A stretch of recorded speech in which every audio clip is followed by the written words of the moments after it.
façon nazo mi papa bazo bomangai bazo betanga bazo natika clip papa da pastor abi azolota ndoto tango wala la kipungi na kata bandoto azolota na wala le pungi tango tobela bafundi bakoko na ya kala wapi na bakoko na famille na ye. Je vois déjà bazo pesanga ba kombo na ba ngai tel toza ba ya village na bino ba ye ko funda yo pa na biso et ba ko dit jamais nous jamais ko lia yo so dit que la famille après avalte après une zélate il faut mutu moko na famille ateka yo ozoma mutu moko na famille ateka yo so ka teki yo ne bato libanda bazu aval ata mutu libanda so ka linga zwa yo akoluka bato famille a négocier na bango a négocier na esprit ya famille bango ne ba ko pesa aval po balia yo ozoma heureusement maintenant pour nous ba chrétiens on a fait une parenthèse pour nous les chrétiens to longa na famille à mabota to comme la famille à Yesu et pour nous avoir il faut négocier avec Jésus. C'est ça un avantage pour nous. Il faut négocier avec Jésus. Mais comment Jésus appelle ça on là. Okay. Ouais Jésus appelle ça on là pour aller à yo. Na lamuki na bengi mamu na tumiye mutu boy mais bato yo zolo ba yo koyeba bango te parce que yo lungwa koyeba bango te pe basi ba kufa bango nyonso na ba kombo na otina ba preno na biwi nde bato balobi ba ke funda ngepa na wa même Job diable aluki ndenge olia akoka te ake panza beti mais dapabi simba nyonso mais molimo kosangi ni kosimba te ozomba ça pas pengisa te so nzamba pengisa la simba molimo anga simba.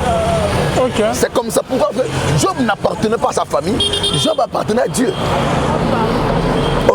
Mais maintenant, dans le cas où nous voyons maintenant un homme de Dieu, où famille est lobby que, mais on fonde chez Bissot, il faut être joyeux.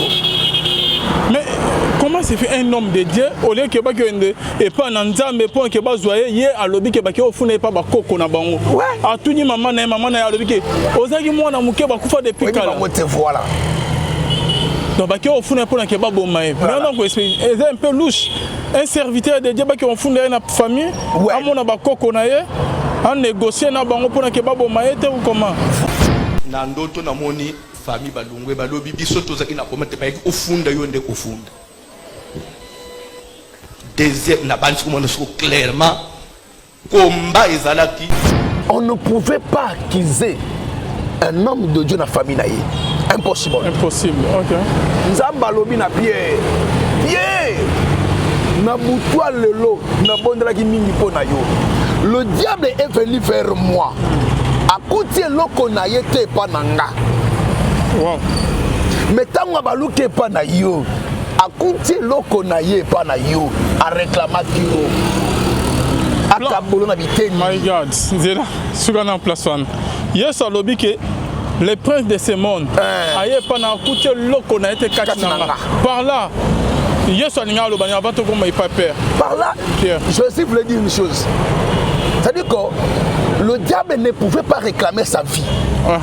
Pourquoi? Parce que la semence du diable n'était pas dans Jésus. Lisumu, Kisi, Kindoki, Mabe. Nandoto na moni famille balungwe balobi biso tozaki na komete pa au funda yo nde ko funda. Deuxième na bantu ko so clairement combat ezalaki nda réclamaki yo anyata yo akabolo na biteni mais j'ai prié pour toi en fait que ma bonne sanini et comme la yo si je comprends par là normalement ndoto ya pasteur François Mutombo il fallait qu'il pas que on foune na famille impossible pas que on foune pas Satan parce que la famille on ba kindo ki bani il fallait pas que on foune ba baba ko benga ko bete pendant qu'il y a malade azo ka douleur normalement fallait que on foune ko lukaye pas na nzambe nzambe nda na protection na azo batela akenda kofunda Job et pas Nzambe. Azoluka bomo ina ye. Azoluka bomo ina. Oh que ceux qui osent à Jésus avant que bazwa il faut baboma Jésus. Voilà. C'est pour cela que la Bible nous dit que celui qui est en nous est plus fort de celui qui est dans ce monde. Voilà. Mais j'ai pas compris place wana papa. Bando qui a famille. Il y a François Mutombo. Ouais. Voici l'homme. Bakei. Donc Bakei au fond voici l'homme et pas banto banimba sele mabe et pas bando qui a famille. Par là si na liboro beti ananyo ya Pierre na Jésus, Jésus le bique akuté lo na été katinanga. C'est que ba o baninga babo François Mutombo. Avant que babo me fa ba que au fond n'est pas ba koko na pour que babo me. C'est que lo moko ya bango les alliés pas François Mutombo. Et donc ils vont nzambete ou comment. C'est comme si que protection à François Mutombo. Voici l'homme. Ils ont dépendre dans Molili quelque part que ils ont battu pas Jésus. C'est trop grave. Église au mono et bombi beaucoup de choses. Un homme de Dieu qui au fond il faut réclamer que le gabon et pas bakoko na. Explique-moi. Nous dépendons de Dieu. Oh là là. Nous dépendons de Jésus. Tout dépend de bakoko na bisoté. Komba ezalaki nazoya na mutuka. Soki na komika na kabamba. Il faut nakutana na bato on a koloba titre na bangote poko kota suka lembelembe te. Tu dois nous laisser kalembele. Ndedi wanga na okufa kalembele. Il faut renoncer. Le fait de recevoir Christ comme Seigneur et Sauveur, nous n'appartenons plus à la famille. Comment François Mutombo, voici l'homme, lui qui est un homme de Dieu, pas famille. Il faut nous aussi Nzambe. Papa, on ne peut jamais nous réclamer dans la famille. Impossible. Parce que nous n'appartenons pas à la famille car il est écrit qu'il a fait de tous un royaume de sacrificateurs. À tous ceux qui l'ont reçu, il leur a donné le pouvoir de devenir enfants de Dieu. Alors pourquoi pas qu'on réclamer la famille? Par un là, homme de Dieu. Je reviens à un niveau. Pendant que j'étais malade, mboka bayaki vous avez besoin papa au aider on a besoin en bon les ça banque soki nazo voyager soki na trouver no na bengi na yebisi papa da yasa yakia bozo mbongo na mutu na famille bazo luka komé alobi monta bozo mbongo na bo pesa ba lera ba pesi ba bo sambe la bo pesa ba comme bazo luka asalisa moto le na pesi na ndoto na moni famille balungwe balobi biso tozaki na komete pa ofunda yo nde kofunda deuxième na bandi komona so clairement komba ezalaki quand que na quatre explications ndoto na ye suka na ngala bini dans le physique maintenant a dépêché ki mbongo moko songolo bande wa famille ba yaki ko mbongo pendant que côté famille ba sanini il va fournir la famille déjà. Bon, bah, bon, quand on dans le physique, bah, de faire ça, il va bosser des bonbons. Il y a un go. Ce qu'on a battu la bonbon, quand on a bicat. On va récupérer. Alors, on a ce qu'on appelle amende. Oh, bah, on a bon moto, bah, on réclamer. Yo te peut ça bon. Tu bon ça yo. Tu parles bien sur tout. Ah, bah, on fond de salon. Alors, s'il n'était pas sage dans le physique, on comprend qu'il faut bien retourner en bon. Heureusement qu'il y a une spiritualité Makassi. C'est quelqu'un qui connaît très bien la spiritualité. Voici l'homme. Ayons Makassi. Voilà, Bonzambe, na Bonzambe, Lola. Ezo futa simana to ya koloba kenzama boto poye liso so ki normalement so biso un grand merci na bande réunion to ba soutenir biso là je vois notre papa le pasteur Feza Missia la bouche autorisée de l'Éternel depuis Ziré na filo moko ya motema ya bivens de homo depuis Londres pe na maman Gisèle Lukelo motema papa Emmanuel na Boston Bonzambe na Bonzambe Lola Ezo futa simana to ya koloba kenzama boto poye liso so bien aimé dans les saints toujours na cadre encore informé bien aimé. Et dans l'élément mort Landaki, on a bien panzani partout bien aimé. Mais on a aussi parti mort ya mukena tchela bino. Ok bandeko et d'abord fidèle à l'église. Et la bandeko qui va fidèle à l'église au balanyango partout bien aimé. Na témoignage du pasteur voici l'homme, il y a beaucoup de choses qui se cachent. ceux qui osent dans molimo mo centre te otika comprendre témoignage été. Mais ceux qui osent dans molimo mo centre ya solo bien aimé dans le Seigneur au comprendre témoignage oui. Na tcheli binora extrême que place wana nazo ça juste analyse bien aimé dans le Seigneur concernant place tozali na moko ya basa na nzambe na plateau. Bolanda et on se retrouve tout juste après. Je vois déjà. Bazo pesanga ba kombo na ba ngai tel. Tozaba ya village na bino. Ba yeko funda yo pa na biso. Il y a des choses dans l'obimisa nyon sauté, je vais que Dieu me donne la sagesse. Na lamuki na bengi mamu na tuniye mutubo. Mais bato yo zolo bawa yo koyeba bango te parce que yo lungwa koyeba bango te. Pe basi ba kufa bango nyonso. Na ba kombo na otina ba prénom na biwi nde bato ba lobi ba ke funda ngai pa na. Mais je sais que pendant que j'étais malade, bato ya mboka ba yaki vous avez besoin, papa, on a besoin en bon. Les sapins qui nazo voyager sur nazo. Na trouvé non. Na bengi, na yebisi, papa dav, yasa yakia. Bozombongo, na botu na famille. Bazo luka komi, alobi monta. Bozombongo na bo pesa ba. Lera ba pesi ba, bosambe la bo pesa ba. Comme bazo luka asali sa moto. Le na pesi, na ndoto na moni. Famille balungwe balobi biso tozaki na komete pa ofunda yo nde kofunda deuxième na bandi komona so clairement komba ezalaki nazoya na mutuka soki na komika na kabamba il faut na kutana na bato ona koloba titre na bango te okokota suka lembelembe te tu dois nous laisser kalembelembe nde liwanga na okufa kalembelembe il faut renoncer.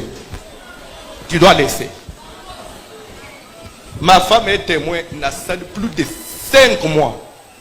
Je ne vois pas Kalembele. Porte Kalembele bazonga na komate. Des fois na zolo na itina aéroport, na komi na mikondo, na kuti bato ana batelemi. Bozoke ne pozonga Kalembele. Kalembele beza su ya yote.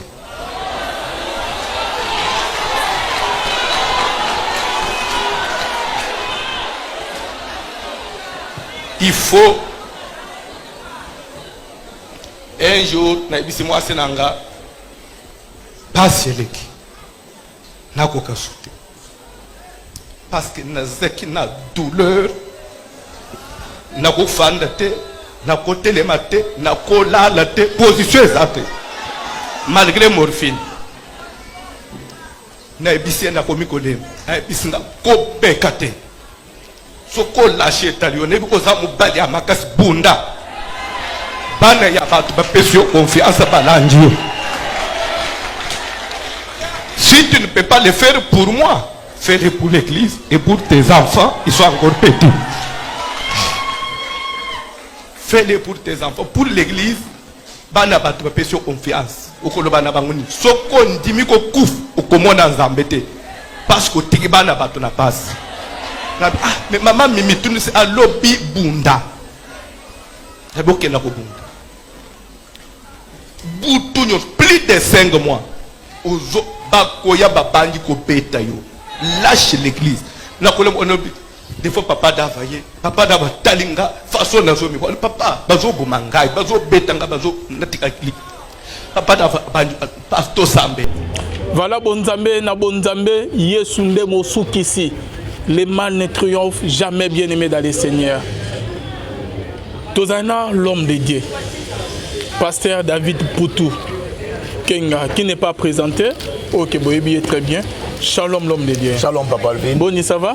Zamba Sobatela. Vraiment, Lilo Banabande au Bazo Landao. Zamba Pambola Bicho, Banan Zambé Nyonso, de partout dans le monde, jusqu'à tous amis. Ngolo Nzambé et Bila Bafina Bicho. Merci beaucoup. Merci beaucoup, Papa David. Na bande ko pe bazo landa biso boza toujours connecté bolongolate là na woto tchela bino témoignage ya pasteur Mutombo. Voici l'homme de l'église ACK Kalembele mais bien aimé dans les seigneurs. Pasteur Azolo bani na témoignage nazo tchel sous sa toyoka na hôpital j'ai pris je dors je vois déjà bazo pesanga ba kombo na ba ngai tel toza bato ya village na bino baye kofunda yo epa na biso. Il y a des choses dans l'obéissance sauté, je vais que me donne la sagesse. Na lamuki na bengi mamuna tuniye mutu ko mais bato yo zolo bawa yo koye baba ngote parce que yo lungwa koye baba ngote pe parce que ba kufa ba ngonyos na ba kombo na otena ba preno na bi oui ne ba ba lo ba ke funda ngai bana. Mais je sais que pendant que j'étais malade, vous avez besoin, papa, si vous avez besoin, bon, les sapins qui nous voyagé, ce qui nous trouvé, na bengi, na yebisi, papa, yasa yakia, bozo mbongo, na boto na famille, nous allons combien, le monta, bozo mbongo na bopesa, les rabapesi, bosambe na bopesa, comme nous allons asali sa moto, les na besi. Na ndoto na moni famille balungwe balobi biso tozaki na komete bay kofunda yo nde kofunda. Deuxième na bali ko mona so clairement komba ezalaki na zoya na mutu soki na komika na kabamba fona kutana na batu ona koloba titre na bangote kokokota suka lembele mbete tu dois nous laisser ka lembele ndeli wanga na zeko kofuta lembele. Il faut renoncer. Tu dois laisser. Ma femme est témoin, n'a salle plus de 5 mois. Même je ne vois pas qu'elle est belle. Pour te calmer, la combattre. Des fois, na zolo na kiti na aéroport, na komi na mikono, na kuti bato na batele. Parce que depuis on a levé les affaires ya yote.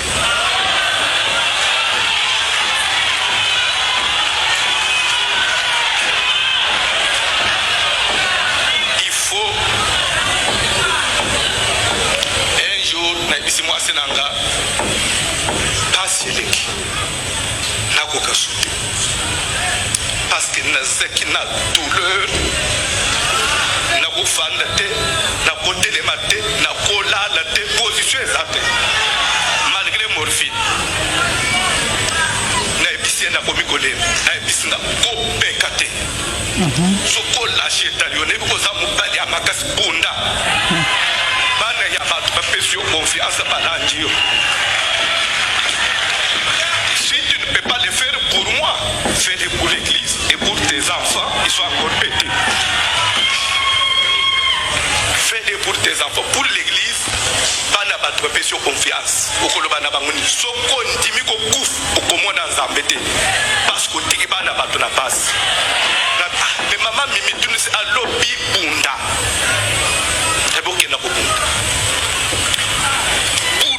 plus de 5 mois ozo akoya papa ko beta yo lâche l'église na kole mwana des fois papa davaye papa dava talinga façon nazo mi papa bazo ko mangai bazo betanga bazo ndatika clip papa dava pastor sambe.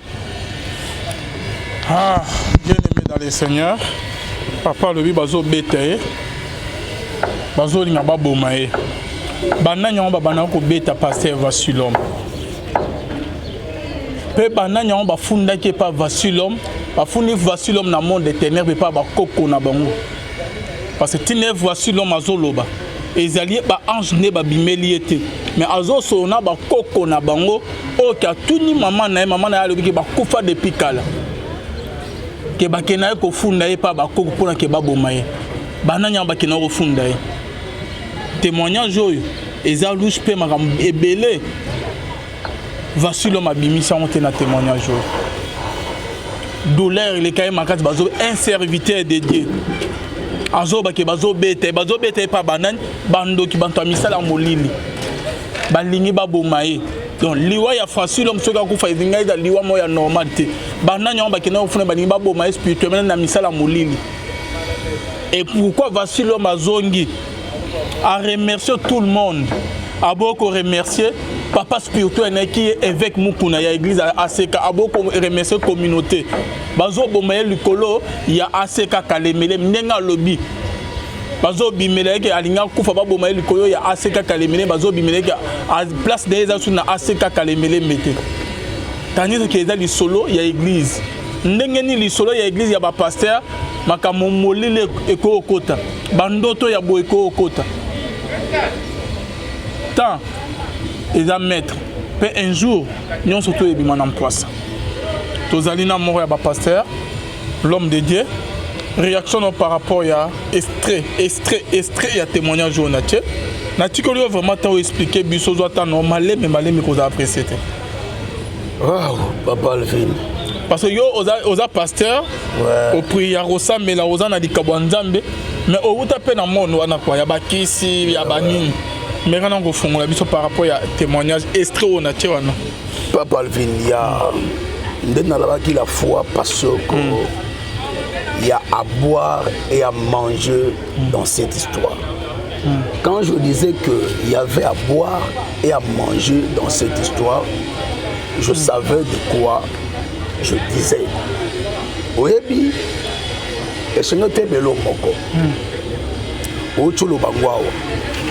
le temps est le meilleur juge.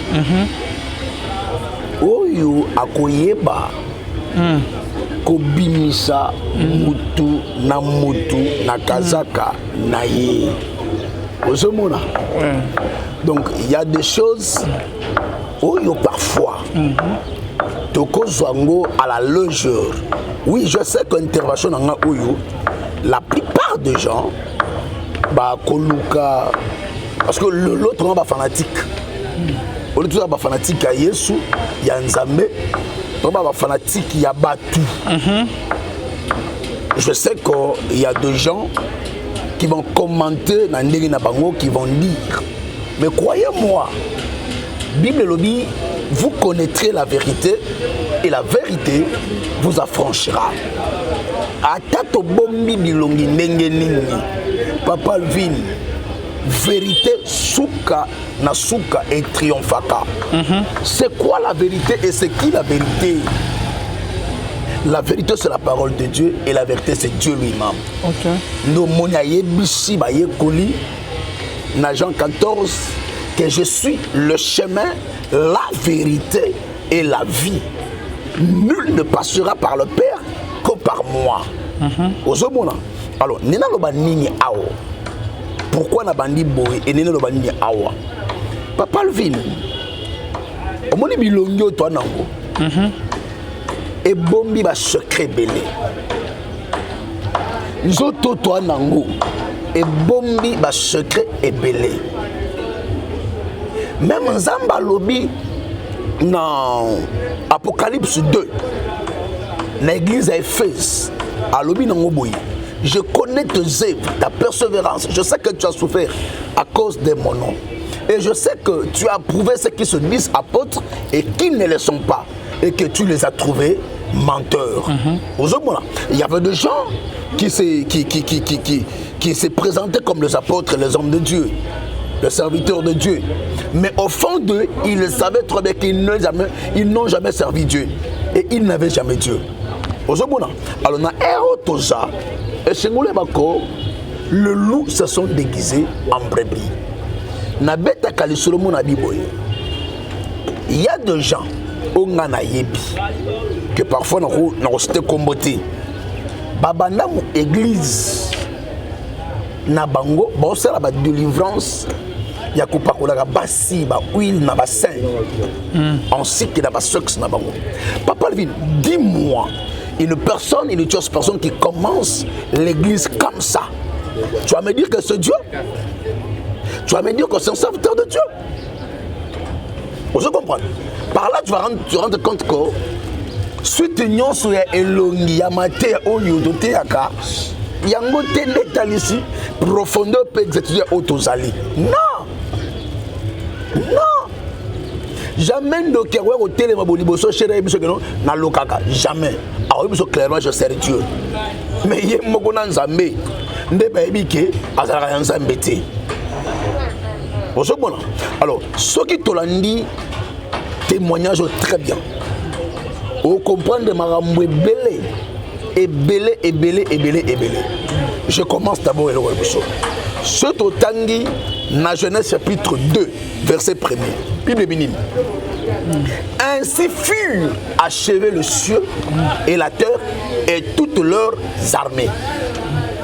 verset soki wana nzambe asali likolo asali se na mapinga na yango nyos.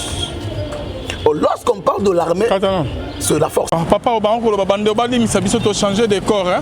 Donc, place Tozalaki, bon, et si Migarate, tu changes de tout quoi. En tout cas, tu as des détails et des papa, ce que je disais, Bible et Lobby, ma jeunesse 2-1, ainsi firent achever les cieux, la terre et toutes leurs armées.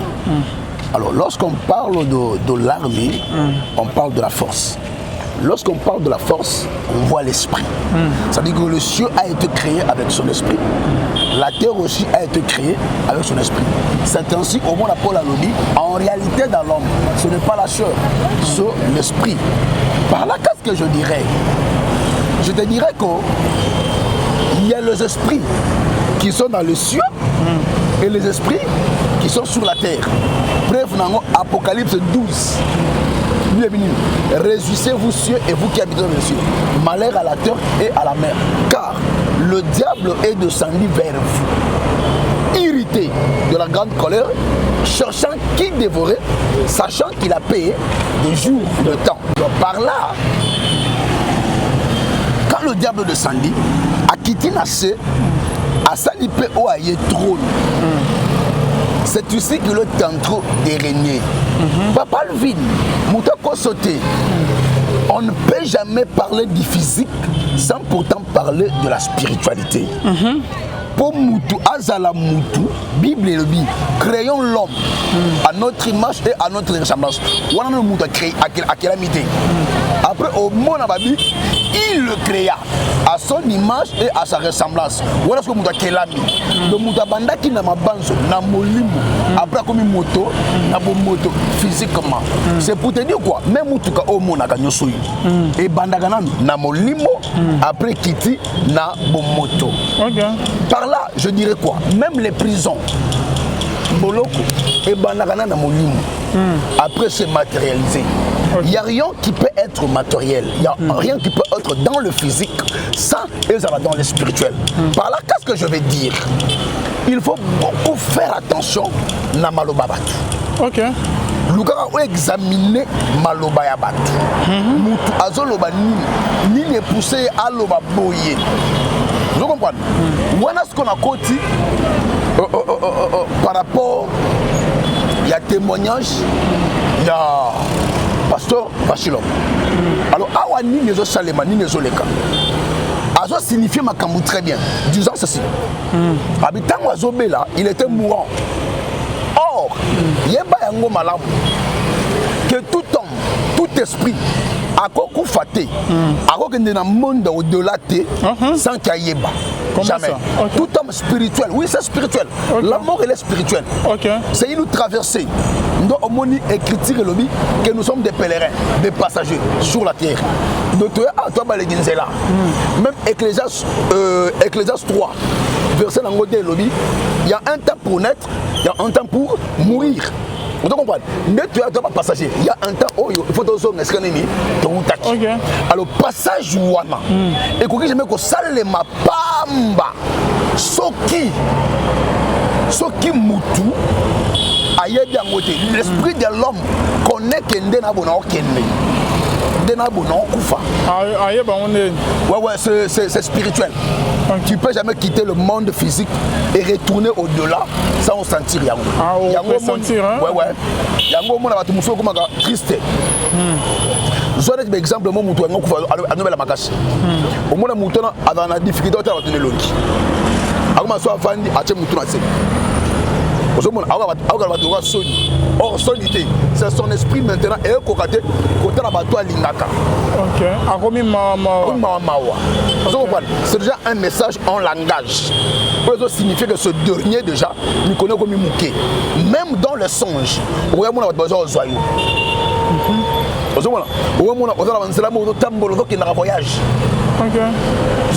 Tout ce sont le message, c'est le langage. Maintenant, l'homme qui connaît très bien la spiritualité, en tout cas, esprit des morts, c'est la tire. nakangi parenthèse nazongi maintenant maman ya ndoto ya témoignage ya Vachilom. OK, Vachilom. Tango azoloba na numéro détaillant mais malé muke. Tango azoloba ngo clairement abiboyi. Abi azolota ndoto. Tango alala kitongi. Na kati ya bandoto azolota na kola lepongi. Tango tobela bafundi bakoko na ya kala. Bafundi wapi na bakoko na famille na ye. Balobi ke bayoko fundo e pa na biso. Voilà. Alors, tango ba esprit wana ya famille et parce que lorsqu'on parle de la famille, ce n'est pas le humain que nous voyons, non. Lorsqu'on parle de la famille c'est un esprit. Parce que dans l'homme c'est pas la chair, c'est l'esprit. OK.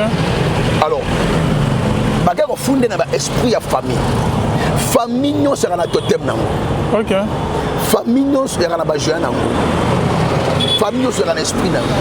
Yango molu on a même la témoignage à bandoki. Et ba ko dit jamais ndoki jamais ko lia yo. So dit ndoki ya famille après avalter. Après une zélate. Il faut mutu moko na famille ateka yo.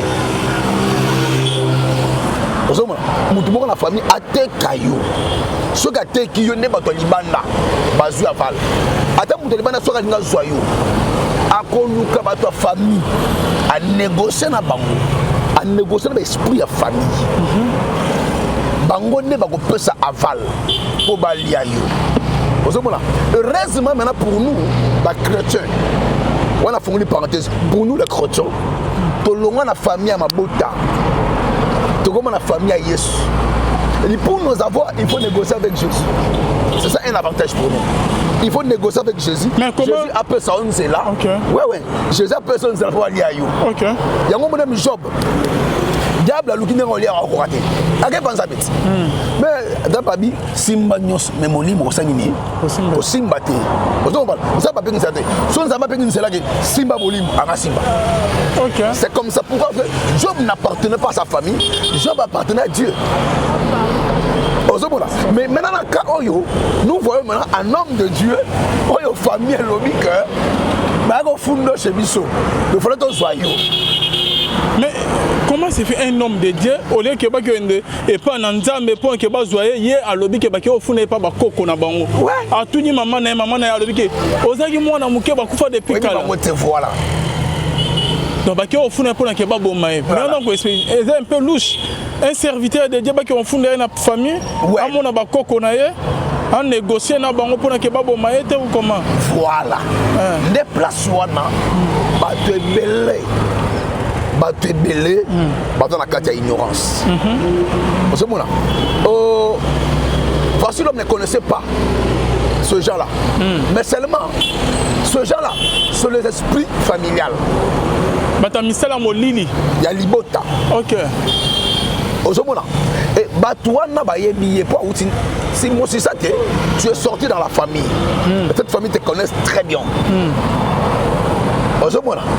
Alors, ce qu'on dit, les cas Awa, il faut comprendre l'homme au corps. Voici l'homme que les gens m'excusent. Je dois parler dans Onganaïbi. Le fait de chacun un homme de Dieu te dit qu'il a été accusé dans sa famille et que le membre de la famille va se présenter dans les songes. C'est quoi d'abord les songes? Il faut pas nous avoir comprendre très bien. Job 33, 14 est le Bible. L'Éternel Dieu parle cependant tantôt d'une manière, tantôt d'une autre. Il parle par des songes, par des visions nocturnes. Quand l'homme est emporté dans un profond sommeil, mais personne ne prend point carte. C'est-à-dire, le songe, c'est un domaine où nous avons en contact pour expliquer Vinaï. Où il est le cas, où il est Salema, Oyo, Ezoya. Genèse 37. Nous étions au lieu du gerbe. Voici ma gerbe s'étend debout et vos gerbes l'entouraient et se prosternèrent devant elle. Ils dirent, que cela veut dire? Que demain, Torofuka Melayo, nous sommes. Notre est coupé sa lumière. Il y a futur, il y a Nani, il y a Joseph. Au mati likolo au monde amena pharaon. Alors dit cette vache maigre, cette vache grasse. Cette vache maigre, ils ont absorbé cette vache grasse. Na côté l'homme de la basonge parce que pour la côte un peu moulaï, on aura le temps de parler sur ça là. Banana va comprendre comment tout ça mal au bagana bateau. Alors par là, le songe vient là pour nous éclairer la vie de l'esprit d'un homme. Son passé, son présent et son futur. Alors, Ninisco et Zoleka, place à Awa. Au Monaco, il y a les esprits qui ont en Paris pour lui dire qu'on ne fonde pas Bichot. Et ces esprits-là, ils peuvent joyer. Mais seulement c'est la grande nini. Bakozo mutu bongo te so mutu sambiti. Il faut mutu samba. Alors quand j'ai commencé dans jeunesse 2-1, asamba ndengeni tandi ce que ba misu ba bon ba onka boy. Pendant que osamba faut poser là. Kati ya misala ngo comment? Ba sambaka dans le physique était. Au moment où on est un auto. C'est ton esprit maintenant qui est sorti de ton corps et continue dans le monde des esprits. Là maintenant ce n'est plus toi. Quand on va dans un voyage astral, bon on est son esprit quitte le corps et continue dans le monde de Moussous. Parce que lorsqu'on parle de cieux, on dit ainsi, Dieu créa le cieux et la terre. La terre c'est au singulier, mais le cieux c'est au pluriel. Et on va les ciels. Vous comprenez? Alors, Bible dit Dieu réside dans le cieux de cieux. Vous comprenez? Il y a 3 types de cieux, de ciel. Dans le côté angle, on a dit. Mais seulement, ce qu'on a dans Daniel 10, dans verset 12, 13, 14, au moment comment Gabriel a été retenu pendant 3 semaines, 21 jours, et pas le roi de Perse, les esprits de l'air. Dans le zé, il y a des esprits. Sur la terre, il y a des esprits. Dans le zoo, il y a des esprits. Un jour, on va parler sur ça là. Esprit nyosowana. Et ça là, quand on a vu esprit de l'air. Bana modèle ba fivaka ya mabele ndena bango ya mai ndena bango ndo mona watu musuba funda bango na mai pour va funda bango na mabele watu musuba funda bango dans l'espace. Tout dépend un problème et tout dépend il y a attachement, il y a origine, il y a mout. Alors il y a beaucoup à expliquer. Quand je dis beaucoup, il y a tellement beaucoup de choses à expliquer. Nilisco sur les cas awa. Quand quelqu'un te dit déjà que na lota kindoto, oui, na lota kindoto, mais mouton est bindoto, il était en train de vivre ça. Son esprit était en train de vivre ça. Donc son esprit était sorti à la rencontre des autres esprits. Maintenant ces esprits-là commencèrent à lui dire que toi là, tu as été accusé chez nous. Alors ce problème est il faut pas ça masikoyo na problème au fond de la yé. Or ce que zongi maintenant na kati ya ndoto na yé au monde azo betabi et là on azo koufe là la ACK Kalembe Lembe. Il a été accusé par rapport à l'Okoana. Alors, crois-moi qu'on ne pouvait pas accuser un homme de Dieu dans la famille. Impossible. Impossible, ok. Nzambalobi na Pierre. Pierre! Na boutoua lelo, na bondela ki mingi po na yo. Le diable est venu vers moi. A côté loko na yete pa nanga. Wow. Mais tant que baluke pa na yo, a côté loko na ye pa na yo, a réclamaki yo. A kabolo na biteni. My God, c'est là, sur la place one. Yes, à l'objet que les princes de ce monde, aïe pas na côté loko na yete katinanga. Par là. Par là, je aussi voulais dire une chose. C'est-à-dire que le diable ne pouvait pas réclamer sa vie. Pourquoi? Parce que la semence du diable n'était pas dangereuse. lisumu kisi kindoki mabe ezalaki te toke pas Pierre. Pourquoi Satan a réclamé que Pierre et pas Jésus? Pourquoi Satan a réclamé Pierre? Parce que abi bien aye pas na yo akuti biloko ne et pas na yo nda réclama kiyo anyata yo akabo na biteni mais j'ai prié pour toi en fait que ma bonne sanini et comme la yo si je comprends par là. Normalement, notre pasteur François Mutombo, il fallait qu'il ne ait pas de famille. Impossible. Pas qu'il n'y ait pas Satan. Parce que la famille, il ne fallait pas qu'il y ait un malade de douleur. Normalement, il fallait qu'il n'y ait pas de Nzambe. Nzambe a la protection de Satan. Il y a funda Job et pas Nzambe. Ceux qui ont Jésus, avant qu'il il faut Jésus. Voilà. C'est pour cela que la Bible nous dit que celui qui est en nous est plus fort de celui qui est dans ce monde. Voilà. Mais je n'ai pas compris place où on a papa. Bando qui a famille, il y a François Mutombo. Voici l'homme. Bakei. Donc, au fond, voici l'homme, et pas Banto Banimba Selemabe, et pas Bando qui a famille. Par là, si dans le bord il y a Pierre et Jésus, Jésus a dit que à côté de l'eau, on a été katinanga. C'est que oh Baninga François Moutom. Avant que Babo me fasse au fond n'est pas Bakoko, on a pour que Babo me. C'est que l'eau manque, il y a Bango, les alliés pas François Moutom. Et là qui vont nous embêter ou comment? C'est comme si que protection à François Moutombo. Voici l'homme. Ils ont dépendre dans Molini quelque part que ils ont battu pas Jésus. C'est trop grave. L'église au mono est bombi beaucoup de choses. Un homme de Dieu qui est au fond, qui réclame que le Gabon et pas Bakoko. Explique-moi. Nous dépendons de Dieu. Oh là là. Nous dépendons de Jésus. Tout dépend de Bakoko, on a vu sauter. Papa, joue ta fongo là. Tu as tout le temps. Romains chapitre 8. Verset 1 à 2 et lobby. Il n'y a aucune condamnation pour ceux qui sont en Christ. Car en effet, la loi de l'esprit de vie en Christ nous a affranchis de la loi du péché et de la mort. Vous comprenez? Le fait de recevoir Christ comme Seigneur et Sauveur, nous n'appartenons plus à la famille. François Mutombo, voici l'homme, lui qui est un homme de Dieu, pas famille. Il faut nous aussi Banzambe. On ne peut jamais nous réclamer dans la famille. Impossible. Parce que nous n'appartenons pas à la famille, car il est écrit qu'il a fondé tous un royaume de sacrificateurs.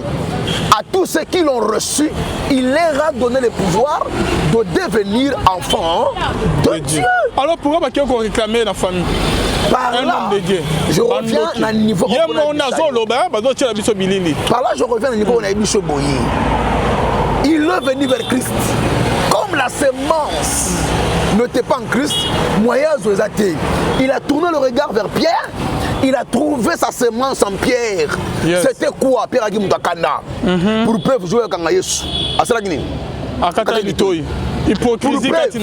Pierre a tiré via Kalaté. Pour preuve, tant que Yesu a couffé, Pierre a zongé pêche. Vous comprenez? Mensonge quand il y a un Yesu. Hypocrisie quand il y a un Paul à Télémélier. Et voilà qu'il a Pierre, même s'il marchait avec Jésus, même s'il était disciple auprès de Jésus, mais il y avait quelque chose. Quand il y a un diable a réclamé. C'est pour cela que Jésus a dit à Pierre, quand tu seras affermi, affermissez aussi tes frères, c'est ça, non? Oui, affermissez tes frères, voilà. Quand tu seras affermi, tes frères. Par là, Jésus. Tandis qu'Adam a ça, il comptait parmi les disciples qui n'ont pas reçu le miracle. Comment Jésus a dit que quand il sera affermi, il n'était pas encore affermi? Voilà, pourquoi? Parce que Moussala Nzambe est dans la étape, et dans la bâton. C'est-à-dire quoi? Le fait qu'il y a qu'on recevoir Christ Seigneur Sauveur dans le même jour aux baptêmes, il faut battre yo, balakisa yo, après balakisa yo na baptême. Azo il peut dans mon numéro sans tout est. Dans le besoin quitter. OK. Ozomona. Alors, bon, en fait, moi, il y a beaucoup de choses. Il y a un homme de Dieu, Vassilon, qui a réclamé. Il y a beaucoup de choses pour le Nicolas, ça va nous prendre. Pas Bando qui a famille. Alors, ici, là, Vous allez remarquer que cet homme de Dieu, esprit à famille, n'est pas réclamé. Fou n'est pas bichot. On t'a constaté dans la famille. Ce que dans Matthieu 5, verset 5, 25, Bible le dit, hâte-toi promptement pendant que tu es en chemin avec ton frère d'arranger. De peur qu'il te livre chez le juge et que le juge ne te mette en prison. Sache-le que tu ne sortiras pas de là sans que tu n'aies payé un cadran.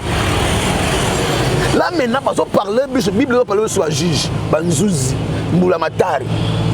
Si nous parlons sur le Moulamatari, il y a Mokili. Sache-le très bien dans l'esprit des Alaka. Il y a un témoignage Moussoussou. Moutansoy Bissoke, Bakanga qui n'a quelque part. Basambisa nga quelque part. Tana dinda ki na mai. Basambisa ki ngai. Bamoni ngai innocent. De ba bimisi ngai. Ozomona. Donc c'est comme ça là. Le monde des esprits fonctionne comme ça. Donc c'est-à-dire qu'il était accusé. Mais son accusation demandait quelque chose. Sa vie. Sa vie. Ozomona. Ce qu'on ne peut pas catteler tout le monde. Il faut que mona mabe o asanini asalaki. Ozomona. Alors, nini le kiawa. On se rendre compte que na quatre explications noto na yi. Souka na ngala bini dans le physique maintenant. A dépêcher ki mbongo moko songolo. Bande wa famille ba yai ko sengo. Pendant que côté famille ba sanini. Ba founia la famille déjà. Bon ba bon mai. Bon ba e. Côté dans le physique, ba da fa sanini. Ba ko sengo mbongo. Yeba yango. Soka pia ka batola mbongo te. Côté ngabika. On va récupérer. Alors, on a ce qu'on appelle amende. On va sur la bonne moto, on va réclamer. Il y a un peu de temps. Tu vas nous saluer. Tu vas nous soutenir. Ah, ben, il faut de Saloni. Alors, s'il n'était pas sage dans le physique, on comprend qu'il faut bien entendre un bon. Heureusement qu'il y a une spiritualité. C'est quelqu'un qui connaît très bien la spiritualité. Voici là. Ayong Makassi. Tout ce qu'elle dit, heureusement qu'il a été sage, averti. Ndasanini, appelle Bango Mbongo. Mbongo ne sombili wanaye. Parce que malade, baba, on a malade, tu as un douleur. Voilà. Ba docteur, ba douleur, pas battre son bétama. Mais comment se fait-il qu'un homme dédié à bétail na molili na ba koko soki bananya famille bazo beta ba toucher un homme dédié? Ouais, mais papa le vide. Toi qui es musicate, tous à la batte. Yeba yango. Moi na kati ya famille. À la sous-tutelle et ma parents naï. Ma parents ne pas continuer à voir dans la classe. Aller sakaye, aller sakaye, ainsi de suite. Vu à moi no yo oui zambazali. Mais ils ont dépendre na baboti naï. Ata papa bete film mudaga ngela zati. Ata mama la tsenzala mudaga ngela zati. Bakosala o bango ba lingi likola mwana bango. Boaza yaba ya bango. Ozomona. Soki mwana auto sa souti. Ba parents ba sera mesure mo songolo pakala. Likolo ya mwana. Akosala le côté parce que a dépendre na pas. Le fait tout déjà, il y a encore dans le monde de Moko Songolo. S'associer dans la pratique Moko Songolo. Mais aux ans à faire ma colonne Bangoti. Ce sont eux qui vont t'imposer des choses. Papa Levin, Moussala Ozon Moussala Nzambe et Bombi Bilongue Belé. Quand je dis Belé, et Belé, et Belé, et Belé, et Belé. Oui, yes, tout est. Est-ce qu'en réalité, tout est yes, tout est. Acte 19, cette fille à Chifa. Je connais Paul. Et je dis que Paul prêche. Mais vous là, qui êtes-vous? Identifiez le corps là-bas, l'homme de Dieu, quand on a témoignage à François Mutombo. C'est que François Mutombo, il y a famille, donc vie n'a pas dépendre. La famille n'a pas dépendre. Cette fille, je suis pas bête ma voix. Pourquoi pas bête maka? C'est parce que bagina yes soutient la carte na bango. Dans un moment, bagina yes soutient la carte na bango. Au bazala qui n'a yé, c'était l'esprit. Un royaume qui n'est pas uni est un royaume divisé. Le royaume divisé, c'est le royaume du diable. Et pas c'est dans la grandeur ni toi no moi. Tout ça là c'est dans la tête. Ngando ki yondo. Parce que qui ndokilo ya likolo pa ngai. Robert tangati. Ndokiro ako mutu ale mutu. Aki mana ama mutu. Magicien monier. Ako stopper aboto l'esprit wana bengani. Monde les arabons.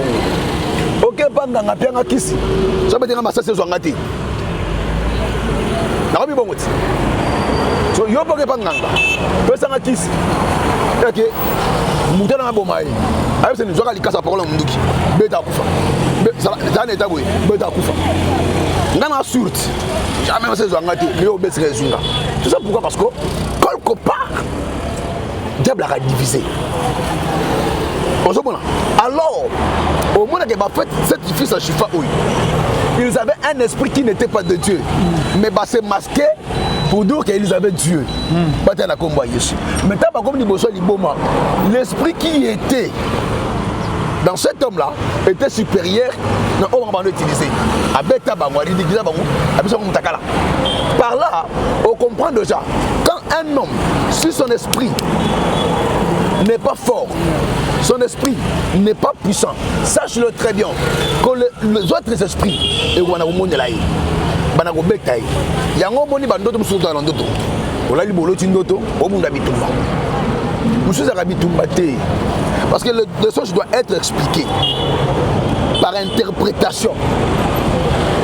Il y a songe on se mona olota ndoto obunda bitumba na mutu to bunda boye obetanga yobi e na bitumba bitumba te.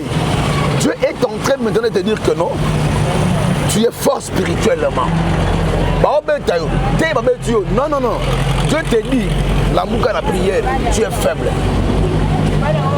Parce que le songe est expliqué, interprété par rapport à l'esprit. Parce que papa David, tous les gens qui sont là, parce que vous n'avez pas de coco na bango, pour na keba bomae.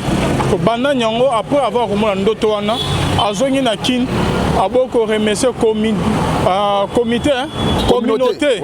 Il y a église ACK, aboko remercier père spirituel naé. Il y a un évêque à Monibongo, à Longolié na quatre églises. Banda nyango bango te parce que na ndoto azolo bake, bazo telemitsanga na nzela bazo yo place na na kacha ACK kalemele mete longwa. Hier moi le bique nazo koufela pour na ACK kalemele église on a sacrifié toute ma jeunesse. Mais comment expliquer biso côté na soni na kotango na kolo ba do mususu boye bato ba ko absorber bango bien te. Et go créer la guerre mususu mais au moins na kota en parabole. Je ne parle pas de l'ACK, mais je vais parler maintenant en général pour comprendre m'amener les grands amukiliao. Papa Alvin, on ne peut jamais marcher ensemble s'il n'y a pas un accord. Jamais. Lorsqu'on parle de l'amitié, c'est toute une alliance. Cette alliance est faite par rapport à une conviction émanant d'une alliance faite par la parole. On se dit, on est frères, on marche ensemble. Même le mariage, c'est toute une alliance faite par les accords. Il y a deux personnes, Bayokani, ok, on se met ensemble pour l'éternité. Ça c'est alliance. Par là, je dirais quoi? Entreprise union so oyo ya sa moui. Tu ne peux jamais travailler dans l'entreprise sans accord. Jamais. C'est-à-dire que dans l'entreprise, on signe un contrat. Contrat, on signe il y a une alliance. On est relié. Moussala na Mossali. Alors, lorsqu'il est parti, lorsqu'il a continué la communauté à ce cas, il y a encore au Basalaki. Spirituellement, maintenant, il y a les accords qui sont physiques, il y a les accords qui sont spirituels. Au moment Abraham, Azom Eliezer, a que nous connaissons Isaac Moas, à faire jurer la couche. Abi jure ici par le nom du Seigneur que Ogosala Onganz na Esenini na Ebiso Penatindio. Il a juré et vu naïe, il était appelé à respecter l'engagement. Dans les églises, il y a les alliances qui se font, qui se créent. Papa, ce qui est Nandoki, na salara Satana, na personne qui a pété. Mais vous savez, Satan a comme Yesu. C'est belé. On peut sauver au feletin. Pour nga nation sacrifier vie nangai. Quand je t'invite, on doit faire les accords. On doit faire les accords ensemble. Donc nana yo to yo kana minage non. Ndenge zawa pacte yango. Soko ndimi, to voler ma soloti. So boy et simbati. Il y a les alliances au Salémak. Alors, Tambatou, Hollanda Ngoté, les gens qui travaillaient dans la Deuxième République, avec notre fait président, Mobutu. Quand il dans le salon, après, si tu veux, il faut me la dire. Ce sont les alliances. Alors, Batouana, au contraire, trahir Moutouana de ton vivant. Moi, je t'apprends aujourd'hui quoi. Chaque lundi, à ce que je réunion. Na réunion. Avec Moukouna, Abani côté les la Francie, voici l'homme. Pendant un temps, on a dit Kambo et Bengami JBB. JBB déjà d'extension dans le Fungabaki. Et Moukouna Tuna, voici l'homme igname de foi. Mais qu'est-ce que j'entends? Na JBB et dans l'intercession et forme dengue idées anime mais au Kangote Koufa. Moi je t'apprends, va vérifier au moins l'autorité au Mukuna Inango du Kolabangonyos. Voici le Mafukamaka. Quand je dis, je sais le quoi je dis. Afukamaka, c'est Afukami. Papa. Oh, autorité wana. Les alliés na ba accord na ba alliance yango moni fait Mobutu azalaka akozo mwasi na yo c'est pas bando wana ba témoignage azu mwasi na yo moyo ganga exact parce que vous savez les accords que vous signez ba pacte que vous signez que je me suis consacré comme âme à toi à ton obéissance au ce moment et au moins sur ça au tombokate. Il faut obéir parce qu'il y a les accords faits, il y a les alliances faites. Alors, par rapport à l'alliance, lui est obligé maintenant. Il y a un CD. Maintenant, il faut y avoir un Kanaka. Parce que moi, je reviens pour te dire que l'église aux monoyo, comme l'église, il y a un moment pour dire que le pasteur qui sont élevés dans le Congo. 90% bagana nzambete. Tant le bango, je sais de quoi je dis. Ces gens-là banana m'dou la bataille na pauvre Paul Kitim. Ouais akufa, aseka akufa. Akufa ndengani. Des jours avec Koufa. Prophète Mort Georges. Oh ya victoire. Ouais victoire. Alobaka asakole la ya et puis ça dit papa. Les ressources n'ont pas communiqué.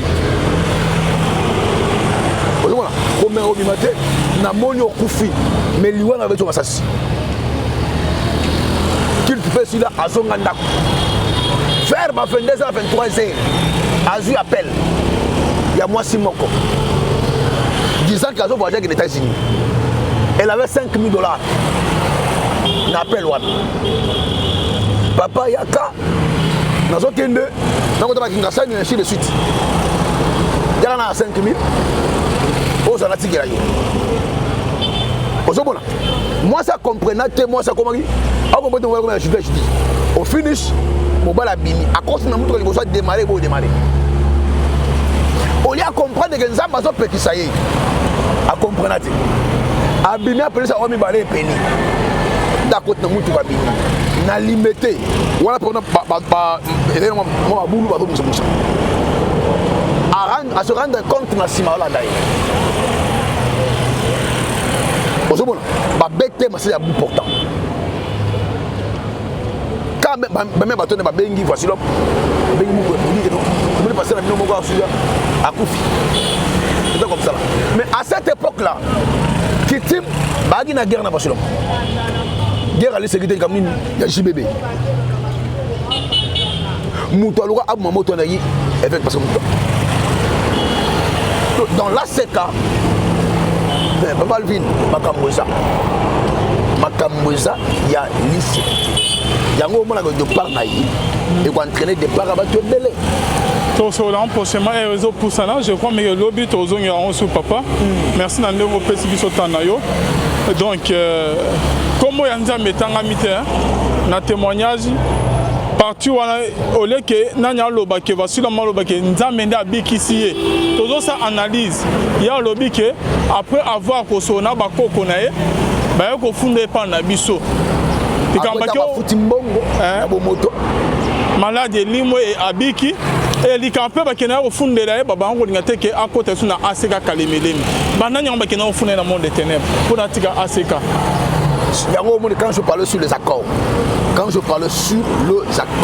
les alliances ba yebi ba alliance ba sala boba makama ba pasteur na ba pasteur ba sala nzambe makama molili comme na boyebi na ndenga misala molili c'est tout grave Bible lobi ce jour-là, beaucoup diront, nous t'avons servi.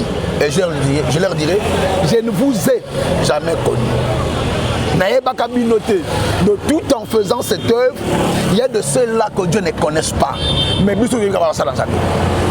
Surtout pour la matière à Bissou. Comment Nzambe na bango? Ils ne sont pas de Dieu. Mais na simana bango misala molili. Ouais. Mais beaucoup diront que nous t'avons servi et je leur dirai, je ne vous ai jamais connu. C'est la fin de notre émission L'Homme de Dieu, votre numéro de contact. Plus 243 82 411 32 46. Merci beaucoup. En tout cas, un peu plus sur ça. Ouais. Il y a papa Yangwana Likolo, Bonzambe na Bonzambe, Yesunde Mosukisi. Les mains ne triomphe jamais. Yesunde Mosukisi. Merci na Binanyo Tubolanda Gibiso. Merci na John Kamanda Zaisi ma caméra. Merci na Baoba Soutena Musaloyo. Merci na Binanyo Tunzama Lola Amona Bino. Tozo qui s'est qui Bonzambe na Maloba. Bonzambe na Bonzambe Lola Ezo Futa Simana to Yakoloba Kentama Boy. To croyez ce soir qu'on se retrouve à la prochaine. Bye. Lisungi ye. Lisungi nanga ye, lisungi ya solo, eza kaka na ye o. Lisungi ya moto eza na tango nango, elikia na moto suka se confondu. Okokaba motema lobeza déception, okotalela munganga lobi asengi mbongwe. Ozela baboti lobi bakokufa e, lisungi malamu avine ezali se na Yesu. Oyalembaka te o. Yesu. C'est trop profond ça. Lisungi. Nazalaki na kati ya masumu, nasengaki epai na Nzambe. Andimaki bosenga na ngai, alongoli ngai na masumu. Tika ngai nakumisa yo, na maso asaleli ngai. Atalisi bolingo na ye epai na ngai. Na lapinda ina bomo na ngai, na kosalela se yo Yesu na ngai. Tika ete nguya na yo, ebatela kanga tango nyonso. Nalingi nde nakoma sepeto, na miso na yo Yesu na ngai. Kino nakokoma na mboka na yo. Natondi okolo na ngai pona bolingo na yo. Sukola ngai na makila oyo osopela kinga. Zambe nga na yebi yo pe oyebi ngai ye. nayebi yo lokola papa oyebi nga nazali nde mwana na yo